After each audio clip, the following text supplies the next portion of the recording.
오늘 우리에게 주시는 성경 말씀은 신약 누가복음 24장 1절에서 6절까지 말씀입니다. 말씀 봉독 후에 송필호 목사님께서 산자를 죽은 자 가운데서 찾느냐라는 제목으로 말씀을 전해주시겠습니다. 함께 말씀을 봉독하겠습니다. 안식 후 첫날 새벽에 이 여자들이 그 준비한 향품을 가지고 무덤에 가서 둘이 문에서 굴려 옮겨진 것을 보고 들어가니 주 예수의 시체가 보이지 아니하더라. 이로 인하여 근심할 때 문득 찬란한 옷을 입은 두 사람이 곁에 섰는지라. 여자들이 두려워 얼굴을 땅에 대니 두 사람이 이르되 어찌하여 살아있는 자를 죽은 자 가운데서 찾느냐. 여기에 계시지 않고 살아나셨느니라. 갈릴리에 계실 때에 너희에게 어떻게 말씀하셨는지를 기억하라. 아멘. 예, 제가 잠깐 기도하겠습니다. 하나님 아버지, 오늘 뜻깊은 부활주일입니다. 정말 부활하신 주님을 기뻐하고 또 그 부활하신 그 날을 기념하면서 오늘도 부활의 기쁨과 감격을 회복하는 은혜의 시간 되도록 이 시간 함께해 주시옵소서. 예수님의 이름으로 기도합니다. 아멘. 오랜 전에 뉴욕에 살던 아주 유명한 코미디언이 죽기 전에 이런 유언을 남겼습니다. 내가 죽으면 내 시신을 해부 실습용으로 기증하겠소. 특별히 하버드 대학으로 보내주기를 바랍니다. 이것이 내 부모님의 유일한 소원을 들어드릴 수 있는 방법이기 때문에 그렇습니다. 부모님의 평생 소원은 내가 하버드 대학에 들어가는 것이었는데, 내가 하버드 대학에 들어가는 길은 이 방법밖에 없어. 이 사람은 죽음 앞에서도 코미디언답게 유언을 남겼지만 가쁜 숨을 몰아쉬면서 역시 죽음은 고통스럽다라는 말을 남기고 세상을 떠났다고 합니다. 사실 평상시에 아무리 다른 사람들을 웃게 만들어도 죽음 앞에서는 그럴 수가 없습니다. 죽음은 결코 웃을 수 없는 사건입니다. 대부분의 사람들에게는 죽음이란 고통스럽고 그리고 두려운 미지의 세계에 속합니다. 그곳은 한번 올라가면 다시는 내려올 수 없는 그 사닥다리와 같습니다. 그런데 안타깝게도 우리나라는 OECD 국가 중에서 자살률 1위의 오명을 쓰고 있습니다. 작년이 아니고 22년 한 해 동안 스스로 생애를 마감한 사람이 12만 명이라고 하는데요. 하루에 평균 35명꼴이라고 합니다. 특별히 청년과 노년의 자살률이 급등하고 있는데요. 가장 큰 원인은 삶의 희망을 상실한 우울증인데, 비극적인 문제는 죽음이 새로운 생애를 약속하지 않는다는 사실입니다. 죽음은 이 땅에서의 삶의 종결이고 또 영원한 세계의 시작입니다. 즉 죽음은 영원한 생명이냐 아니면 영원한 멸망이냐, 그 갈림길을 결정하는 것이죠. 그리스도를 믿는 우리 그리스도인에게는 이 죽음이란 절망이 아니라 영광으로 들어가는 회전문이라고 볼 수 있습니다.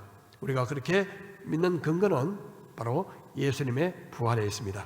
부활하신 예수님은 무덤 건너편에 있는 벅찬 소망을 보여주시고 이 땅에 살아가는 동안에도 우리를 괴롭히는 삶의 좌절, 의심, 그리고 슬픔, 이 모든 것들을 용기와 확신과 기쁨으로 바꾸어 줍니다. 2000년 전 죽음에서 부활하시고 승리하신 그 주님은 바로 이 순간에도 생생하게 우리와 함께 하시기 때문입니다. 자, 지금부터 2000년 전 예루살렘 골고다 언덕으로 한번 상상의 나래를 펴고 가보도록 하겠습니다. 예수님께서 운명하시자 아리마대라는 동네에 살던 요셉이라는 사람이 나타납니다. 원래 부자였던 그는 유대 최고 의결 기구였던 산헤드린의 멤버이기도 했습니다. 그는 당돌하게 빌라도 총독을 찾아가서 예수님의 시신을 달라고 요구합니다.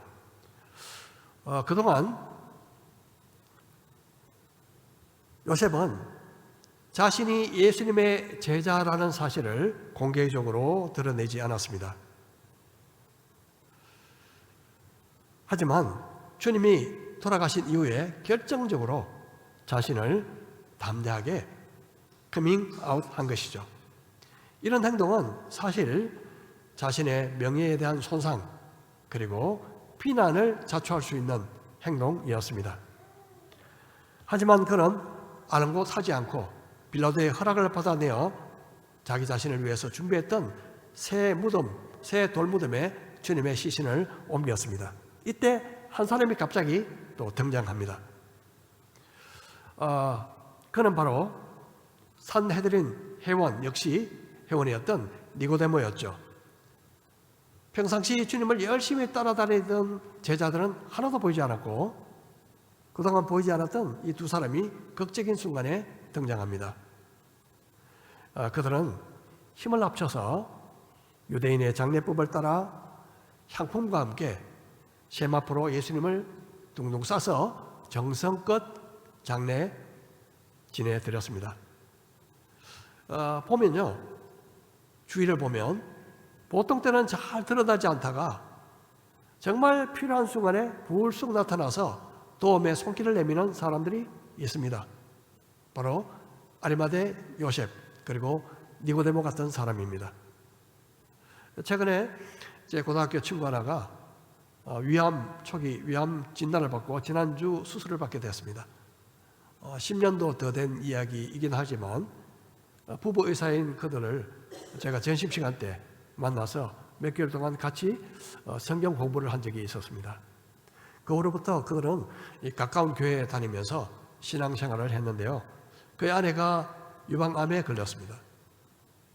어려운 시기였지만 신앙심으로 잘 극복하는 모습을 보았습니다. 그런데 또 2주 전에 그 남편, 그 친구가 위암 수술을 받게 됐다는 연락을 받았습니다. 제가 사실 이 교회에 온 후로 1년에 한 번도 채 제가 그들을 만나지 못했습니다.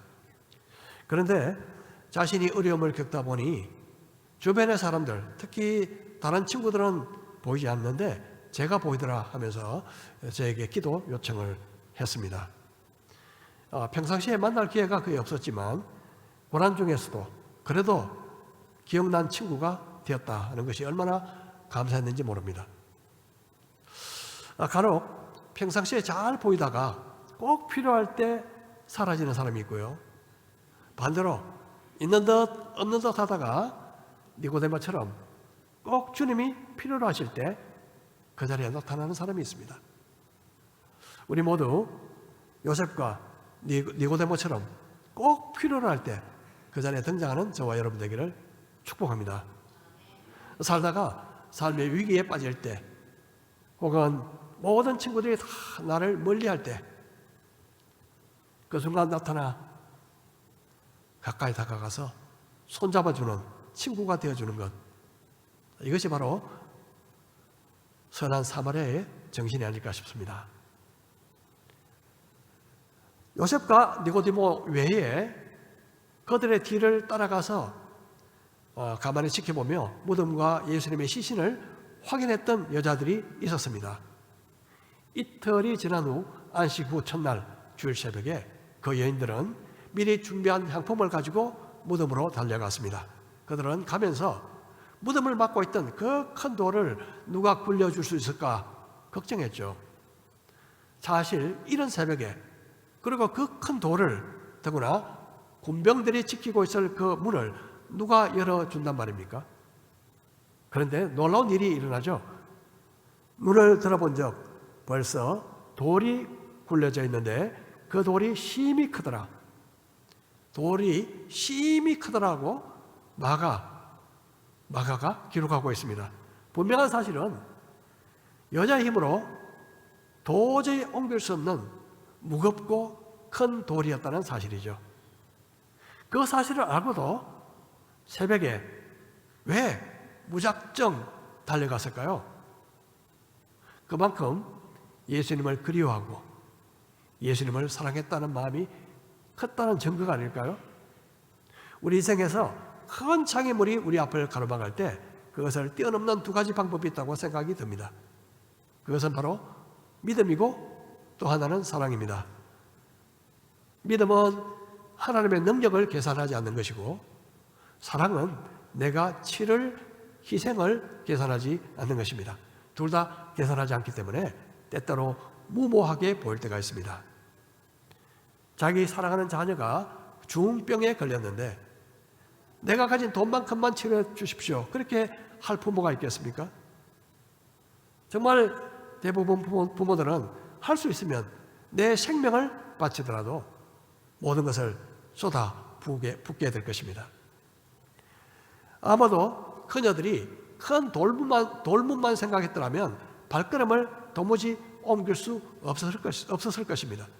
주님께 대한 사랑이 그토록 너무나 크기에 아무 대책 없이 그리고 무작정 달려간 것이라고 믿습니다. 우리가 간혹 신앙생활을 하다가 마음이 식어질 때, 때로는 뒤로 물러서고 싶을 때, 그럴 때가 있습니다. 말씀 보는 것도, 기도하는 것도, 예배 드리는 것도 냉랭해질 때가 있습니다. 가장 근본적인 원인은 주님께 대한 사랑이 식어졌기 때문입니다. 사랑이 식으면요, 신앙생활 하면서 온갖 핑계거리가 다 생각이 납니다. 온갖 핑계거리가. 반대로 뜨겁게 주님을 사랑하게 되면 그런 것들이 보이지 않습니다. 하나도 보이지 않아요. 그러므로 우리는 늘 주님께 대한 첫사랑을 기억하고 회개함으로 그 자리로 돌아갈 필요가 있습니다. 이때 마침 무덤으로 달려간 여인들, 그들의 걱정은 기후였습니다. 가보니 이미 돌이 굴러져 있었던 것이죠. 그들은 놀란 가슴 그리고 의구심을 가지고 무덤 안으로 들어가 보았지만 놀랍게도 예수님의 시신은 사라지고 없었습니다. 그들이 서로 쳐다보며 근심에 빠졌을 때 갑자기 환한 옷을 입은 두 천사가 곁에 서 있는 것을 보게 되죠. 여자들이 깜짝 놀라 그리고 두려워하면서 엎드려 얼굴을 땅에 엎드리자 그들은 이렇게 말합니다. 어찌하여 살아있는 자를 죽은 자 가운데서 찾느냐? 여기 계시지 않고 살아나셨느니라. 여자들은 너무 두렵기도 하고 또 너무 기쁘기도 하고 이 벅찬 가슴을 주체할 수 없이 달려갔습니다. 그리고 사도들과 또 함께 있던 자들에게 그 소식을 전했죠. 하지만 사도들에게는 허황한 이야기처럼 들렸습니다. 결국 베드로와 요한이 무덤에 가서 확인해 보기로 하고 가서 보니 역시 무덤이 비어있는 것을 발견하게 됩니다. 놀랍게도요, 예수님의 시신을 쌌던 세마포는 누군가가 손을 댄 것처럼 가지런히 놓여 있었고 개어 있었고, 그리고 예수님의 머리를 쌌던 수건도 개어져 다른 곳에 놓여 있었습니다. 그들은 고개를 갸우뚱하죠. 도대체 이게 무슨 일이지? 누가 시신을 훔쳐갔다면 불경스럽게 예수님의 몸만 싹 빼가지고 갈 수도 없고, 그래서 그렇게 갈 리도 없고, 만일 예수님께서 빈서 상태에 계시다가 다시 깨어나 나오셨다면 자신의 몸을 둥둥 감아놓았던 세마포를 빠져나오기 위해서 모두 갈기갈기 찢어 놓아야 마땅했기 때문이죠. 도무지 이해할 수 없는 이 상황을 목격한 그들은 놀란 채 집으로 돌아갑니다. 바로 이날 예수님의 제자들처럼 시리와 슬픔에 빠져 엠마오라고 하는 마을로 가던 두 제자가 있었습니다.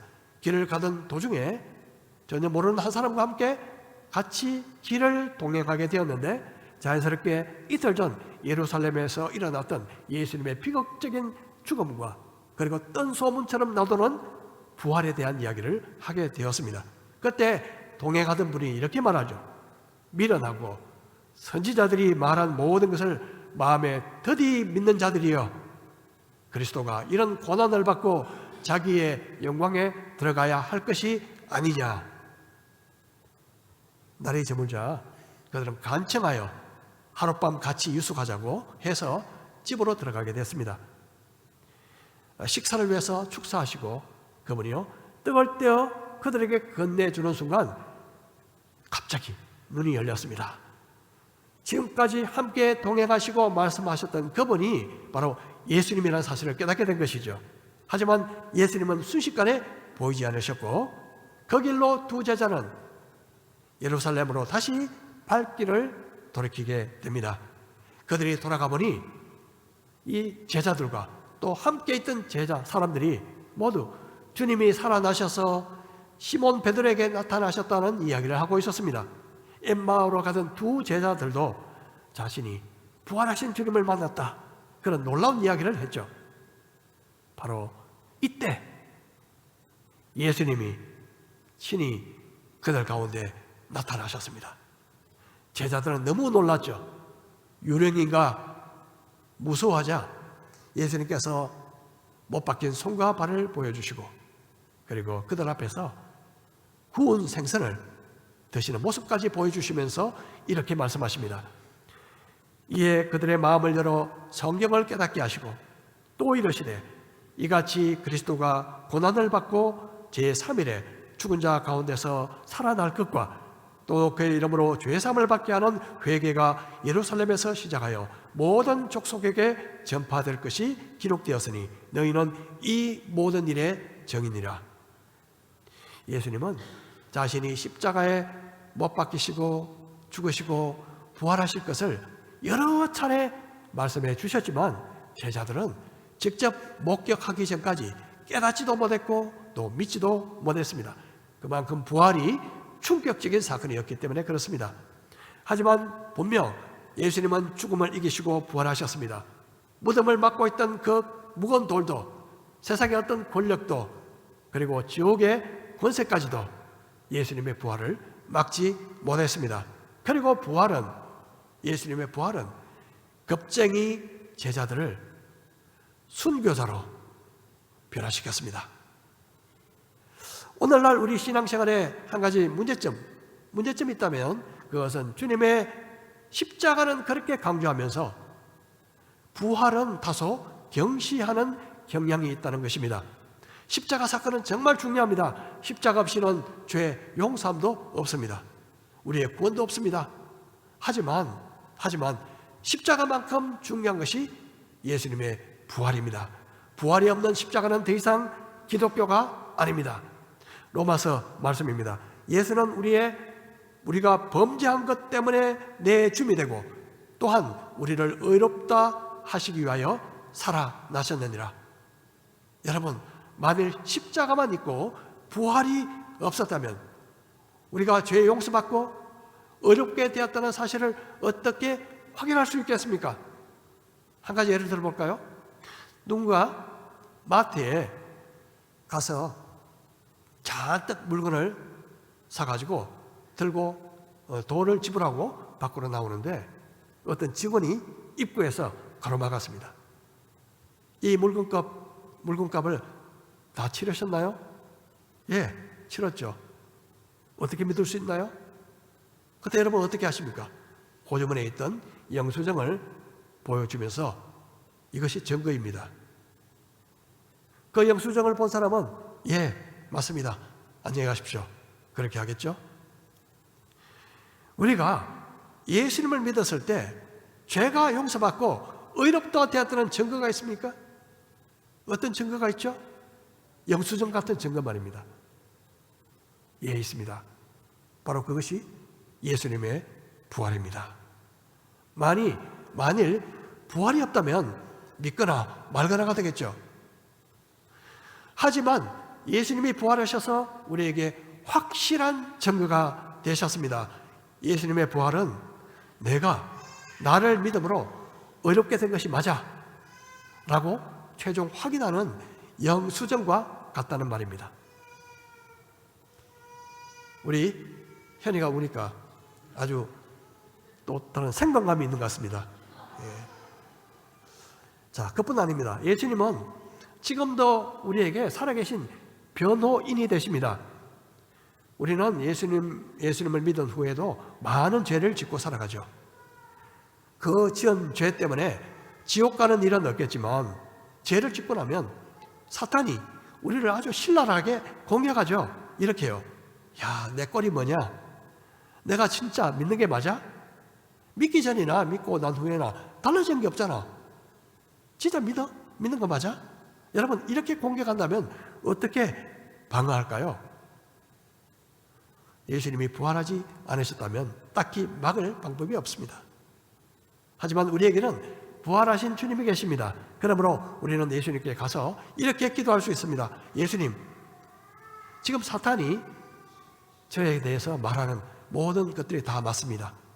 저는 아직도 너무나 많은 잘못을 저지르고 실수하고 그리고 실패합니다. 하지만 예수님의 피가 나의 모든 죄에서 깨끗게 하여 주심을 저는 믿습니다. 예수님, 제 변호인이 되어 주십시오. 그때 부활의 주님은 이렇게 말씀하실 것입니다. 사탄아, 물러가라. 그의 죄를 십자가에서 내가 다 용서했다. 내가 살아있는 정인이고 변호인인데 내가 뭔데 그러냐? 예수님께 이렇게 말씀하시지 않으실까요? 요한일서 2장 1절 세 번역에서는 이렇게 말씀하십니다. 나의 자녀 여러분, 내가 여러분에게 이렇게 쓰는 것은 여러분으로 하여금 죄를 짓지 않도록 하려는 것입니다. 누가 죄를 짓더라도 아버지 앞에서 변호해 주시는 분이 우리에게 계시는데 곧 의로우신 예수 그리스도십니다. 제가 중학교 다닐 때 방과 후에 자전거를 타고 학원에 다닌 적이 있습니다.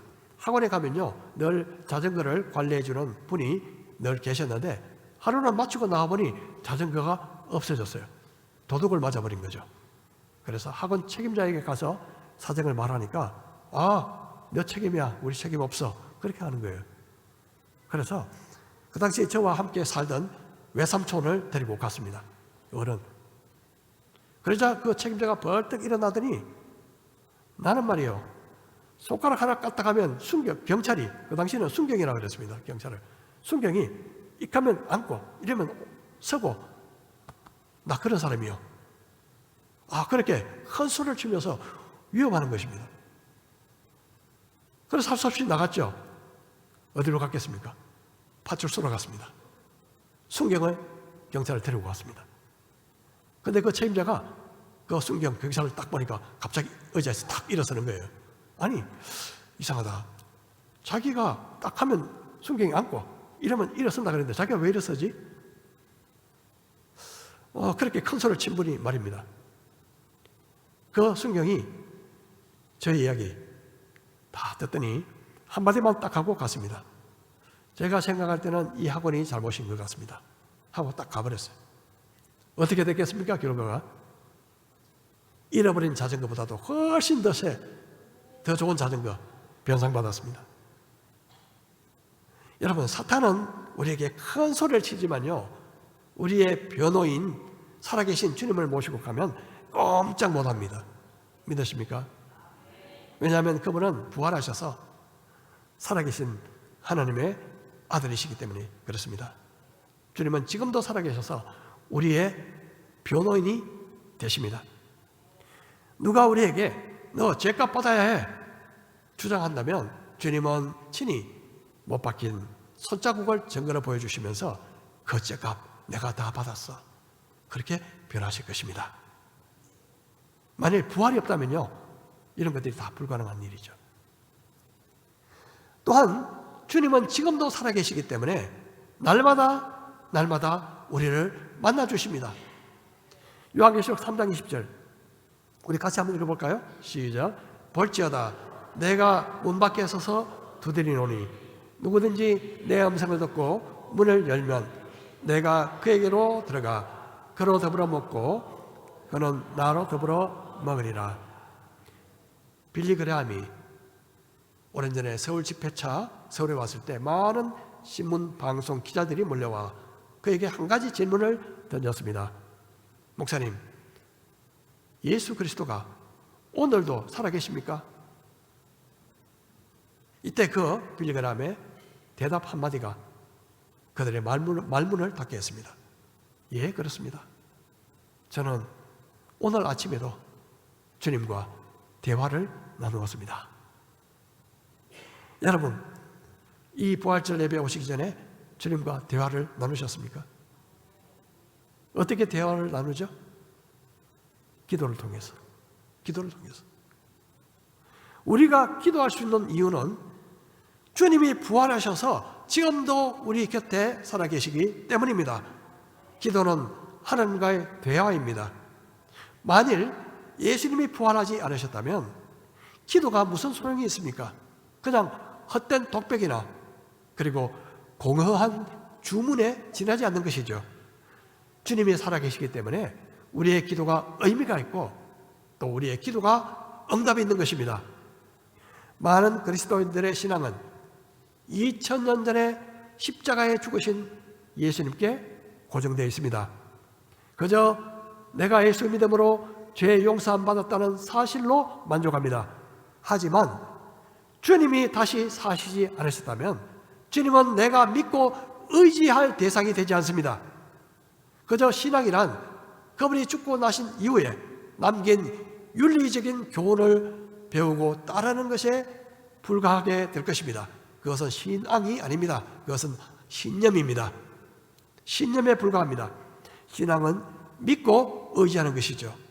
내 삶을 맡기고 의지하는 것입니다. 주님이 부활하지 않으셨다면 어떻게 내 인생을 맡기고 그리고 신뢰할 수 있겠습니까? 산자를 죽은 자 가운데 찾지 마십시다. 주님은 부활하셨기 때문에 지금도 수고하고 무거운 짐진 자들아 다 내게로 오라. 내가 너희를 쉬게 하리라. 지금도 오늘도 말씀하고 계신 것입니다. 우리 날마다 기도와 말씀을 통해서 부활하신 주님을 만나는 축복이 있기를 축복합니다.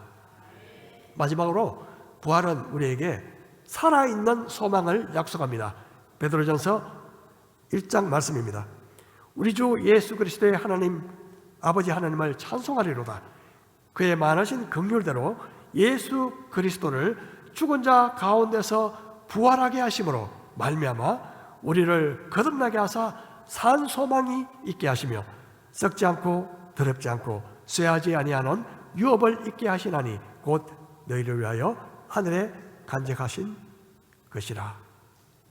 예수님의 부활은 우리로 하여금 살아있는 소망, 산 소망을 가지고 이 땅을 살아가게 합니다. 우리는 이 땅을 살면서 크고 작은 소망을 가지고 살아갑니다.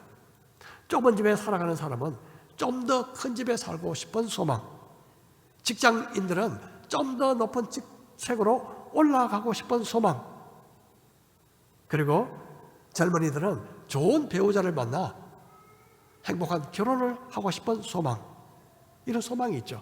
하지만 이 모든 소망들은 죽음으로서 끝이 납니다. 2017년 유발 하라리는 호모데우스, 즉 인간 신이라는 책에서 이렇게 말했습니다. 인간은 기근, 역병, 전쟁을 용케 억제했고 이제 손 써볼 만한 도전으로 바꾸었다. 더 이상 신이나 성인에게 기도할 필요가 없다. 이렇게 말했습니다. 과연 그럴까요? 솔직히 미래의 소망을 주는 것은 과학기술의 진보가 아닙니다. 오히려 반대입니다. 진보된 과학으로 인간이 얼마나 잔혹하게 그리고 대량으로 죽이고 있습니까? 그런 일이 지금 세계 도처에 일어나고 있지 않습니까? 또한 갈수록 현대사회에 만연된 우울, 불안, 마약, 절망, 중독, 고독은 설명하지도 해결하지도 못합니다. 인구가 추구하는 과학에는 소망이 없습니다. 정치에도 소망이 없습니다. 경제에도 소망이 없습니다. 하지만 우리에게는 살아있는 소망이 있습니다. 그 소망은 이 땅에서 썩어질 소망과 달리 하늘에 보관된 썩지 않고 더럽지 않고 쇠하지 아니하는 영원한 유산이라고 말씀하고 있습니다. 그 유산은 언젠가 우리도 주님처럼 죽음을 이기고 부활할 때 영원하게 누리게 될 것입니다. 그러므로 그것은 산 소망입니다. 부활은 인류 최대적인 죽음의 정복을 의미합니다. 부활은 우리가 죽어도 언젠가는 다시 살게 될 것이다. 죽어도 이제 영원한 영생을 누리게 될 것이고 영원한 승리를 누리게 될 것이라는 사실을 약속하고 있습니다. 우리의 소망은 죽어서 천국 가는 데만 있지 않습니다. 부활은 오늘 하루하루를 살아가는 우리에게 매일의 능력입니다. 왜냐하면 부활하신 주님이 어제나 오늘이나 영원토록 우리 안에 살아계시기 때문입니다. 여러분, 오늘 아침에 부활하신 주님을 만나셨습니까? 다시 한번 여러분에게 묻습니다. 그분과 대화하셨습니까? 우리가 가진 소망이 산 소망이라는 사실을 믿으십니까? 십자가에서 우리를 위해서 죽으신 예수님, 이러한 사실은 반쪽 진리에 불과합니다. 우리를 위해 죽으시고 부활하신 예수님이 진정한 복음입니다. 많은 사람들은 아직도 산자를 죽은 자 가운데서 부활의 주님을 오직 십자가에서 찾고 있습니다. 예수님을 십자가에 돌아가신 분으로만 생각한다면 아무런 소망이 없습니다. 그분을 만난다는 것은 허상일 뿐입니다. 여러분, 부활을 목격했던 사람들은 어떻게 변했습니까? 시리와 슬픔과 근심이 환희와 감격과 놀람으로 바뀌었습니다. 두려움이 변하여 담대함이 되었습니다. 숨어서 떨고 있던 사람들이 나와서 목숨을 걸고 예수님의 부활을 증거했습니다. 외쳤습니다. 매를 맞으면서도 기뻐했습니다. 부활은 그리스도인들에게 생명이요 능력입니다. 기쁨이고 산 소망입니다. 부활에 대한 믿음과 소망으로 우리의 삶 속에 날마다 기쁨과 감격이 저와 여러분에게 넘치기를 축복합니다. 우리는 부활하신 주님을 믿습니다. 그렇다면 날마다 예수님과 교제하게 될 것입니다. 주님을 만나면 오늘도 시리에 빠져 엠마오로 가던 두 제자처럼 가슴이 뜨거워지게 될 것이며 죄로 인해 넘어지고 실패했더라도 다시 주님께로 다시 달려가 죄 용서함을 받은 감격과 그리고 기쁨을 회복하게 될 것입니다. 주님의 부활은 부활을 믿고 살아가는 우리 모두에게 소망이고 능력입니다. 우리 모두 날마다 부활하신 주님을 만나고 부활의 능력으로 살아가고 그리고 부활의 주님을 증거하는 우리 모든 경성의 식구들이 되기를 주의 이름으로 축복합니다.